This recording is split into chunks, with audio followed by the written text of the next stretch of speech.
नमस्कार दोस्तों। अमेरिकी इजरायली हमले में ईरान के सुप्रीम लीडर आयतुल्लाह खामेनेई की मौत के 13 दिन।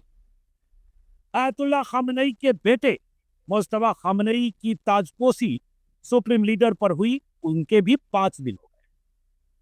और अमेरिकी इजरायली हमले तो लगातार हो ही रहे, जवाबी कार्रवाई ईरान की तरफ से लगातार। लेकिन सवाल यह उठता है कि दुनिया के सामने अब तक आए क्यों नहीं है मुस्तफा खामेनेई। हमले के 13 दिन, सुप्रीम लीडर चुने जाने के 5 दिन हो गए और तमाम तरह की खबरें दुनिया भर के अखबारों में, वेबसाइट में छप रही है। न्यूयॉर्क टाइम्स से लेकर अल जजीरा तक और जेरूसलम टाइम्स से लेकर अमेरिकी अखबार तक। इन्हीं सवालों का जवाब तलाशेंगे कि आखिर जो खबरों में कहा जा रहा है कि मुस्तफा खामेनेई उसी हमले में घायल हुए जिस हमले में उनके पिता आयतुल्लाह खामेनेई मारे गए, जिस हमले में उनकी पत्नी मारी गई, जिस हमले में उनके परिवार के और कई सदस्य मारे गए, यहाँ तक कि उनकी बहन और बहनोई और बच्चे भी मारे। तो क्या वाकई बहुत जख्मी हो गए हैं मुस्तफा खामेनेई? क्या कहीं उनका इलाज चल रहा है? क्या इलाज के बाद अभी बहुत वक्त है कि जब सार्वजनिक तौर पर सामने आए?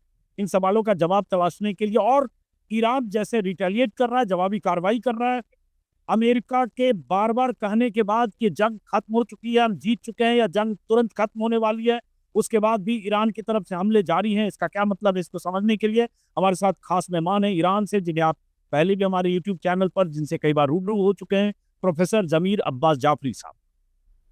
तो जमीर अब्बास जाफरी साहब से बात करने से पहले मैं कुछ तस्वीरें आज की दिखाना चाहूंगा ताकि अपडेट हो जाए।